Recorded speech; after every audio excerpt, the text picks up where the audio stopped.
Bonjour et bienvenue dans cette nouvelle vidéo où je vais vous parler des parfums de Stéphanie de Bruijn. J'espère que je le prononce bien. C'est une parfumeuse qui a grandi à Grasse et qui fait des parfums sur mesure. Donc déjà forcément ça me parle par rapport à la voie que j'ai envie de prendre, où je vais créer à terme des parfums en fonction de la vibration de chaque personne. Et j'ai voulu, parmi tous les parfums qu'elle propose, parce qu'elle fait des stages, en tout cas des consultations pour pouvoir permettre à tout un chacun de créer son propre parfum à Paris. Et elle fait aussi des consultations solo ou duo. Je vous laisse aller voir son site internet, je vous mettrai les infos en barre d'infos. Donc déjà ça m'a vraiment parlé. Et elle fait des parfums pour elle, par rapport à ce qu'elle aime, etc.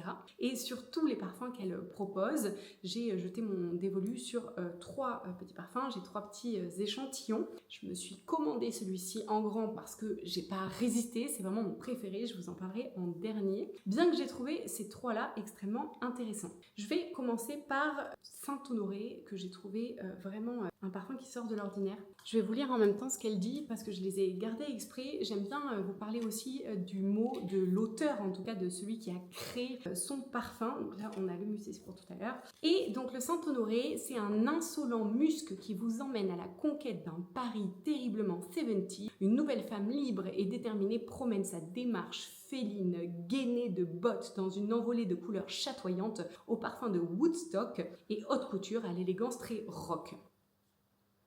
La première chose qui me vient en tête à l'ouverture, c'est effectivement le musc, l'héliotrope. Je le sens très très présent. Donc il a un côté propre, frais, ravageur, et il a de la fève tonka, du santal, vanille et musc blanc. C'est vraiment un parfum qui va être amandé et qui va moi m'évoquer, si j'avais pas lu ce que Stéphanie dit sur son propre parfum. C'est vraiment un côté propre, réconfortant, mais qui se permet une touche de twist. Cet héliotrope et ce côté fève tonka qui est quand même assez présent.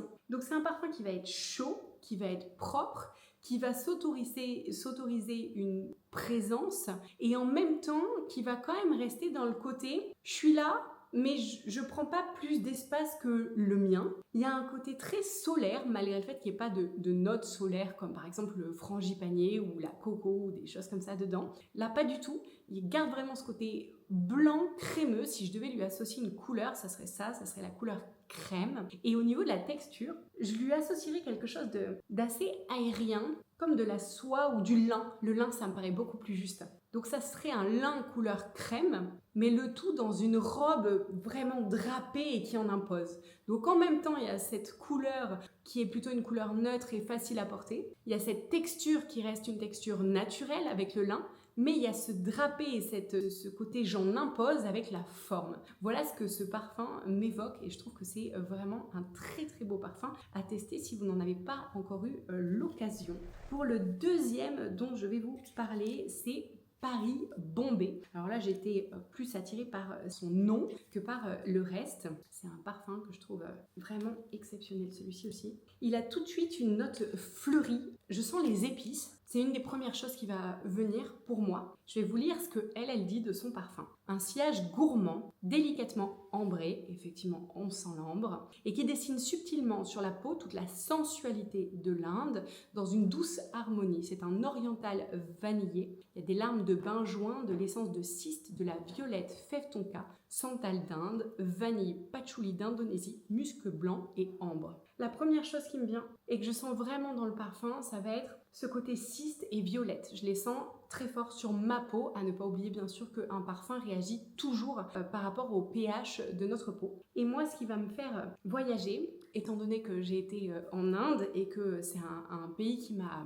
transportée, je me suis révélée en fait à moi-même là-bas. Et dans ce parfum, je sens pas que l'Inde, je trouve ça hyper intéressant qui s'appelle Paris-Bombay parce que je sens le trajet de l'Inde et c'est comme si ce parfum représentait la prise de conscience que l'on pourrait avoir entre le moment où on prend nos billets d'avion, où on sait qu'en allant en Inde, on va forcément vivre des trucs exceptionnels. Je sais pas, dites-moi dans les commentaires si vous êtes déjà allé en Inde, mais pour ma part, ça a été vraiment, il s'est passé tellement de choses, je pense qu'on peut pas aller en Inde et rester indifférent. En fait, c'est un pays qui vient réveiller des choses chez toutes les personnes qui y vont. Il y a des gens où ça réveille trop d'un coup et du coup ça se finit pas forcément bien. Mais chez la majorité des gens, soit on déteste parce que c'est venu soulever des choses qui n'étaient pas forcément agréables à vivre, soit on adore. Et pour ma part, ça a été un peu, je suis désolée, j'ai hyper chaud, je filme cette vidéo en juillet. J'ai vraiment vécu l'Inde comme une mise en lumière de certaines facettes de ce que j'étais. Et dans ce parfum, je sens la douceur de la mise en lumière, mais en même temps, ce côté ambré qui va lui amener qui lui confère un petit côté épicé et rond. L'ambre, tout comme le santal, pour moi, c'est quelque chose qui amène une rondeur, une volupté et puis quelque chose de doux. Et là, dans cet ambre-là, je sens une rondeur, mais une rondeur presque une lourdeur, et pourtant il me reste très agréable au nez, presque une lourdeur de j'en impose. Et l'Inde, c'est ça en fait, c'est doux, et en même temps, ça t'impose un changement. Et je trouve que ce parfum porte extrêmement bien son nom. Et sur les autres notes, les larmes de benjoin, effectivement, je le sens en ouverture, il y a cette odeur ambrée, encensée, mais un encens qui reste comme le benjoin, qui est quand même une résine, donc ça a une odeur résineuse, mais pas une résine désagréable, une résine un petit peu sucrée et ronde. L'essence de cyste et de la violette, comme je vous l'ai dit, je la sens tout de suite, la fève tonka aussi. Le santal d'Inde, je le sens, mais c'est comme s'il était en arrière-plan, et comme si il venait étendre la toile de fond de ce parfum. Le patchouli d'Indonésie, je suis assez surprise parce que je vous le dis dans plusieurs de mes vidéos sur mon Insta que je vous mets ici et puis ici en vidéo, je vous ai dit le patchouli, c'est pas vraiment avec la racine d'iris, c'est pas mon truc. Et là, je le trouve pas du tout écœurant. Je trouve que ça lui amène une certaine abrupte et un petit côté pas tranchant. Je garderai ce mot pour le oud par exemple, mais un côté positionnement. Et pour les muscs blancs et l'ambre, ça amène ce côté propre et posé de la senteur. Je vous présente mon chat pour ceux qui ne l'avaient pas encore rencontré sur les vidéos sur mon autre chaîne Joanna Awakening. Elle vient très souvent, mais pas pour les parfums. Et aujourd'hui, visiblement, elle avait envie de faire partie du jeu. Et je vais vous parler du dernier que je me suis commandé parce que pour moi, c'est un parfum. Quand je l'ai senti la première fois, je me suis dit waouh, c'est une réussite totale pour moi. C'est le Musset. Voilà, j'en ai plus en fait, tout simplement.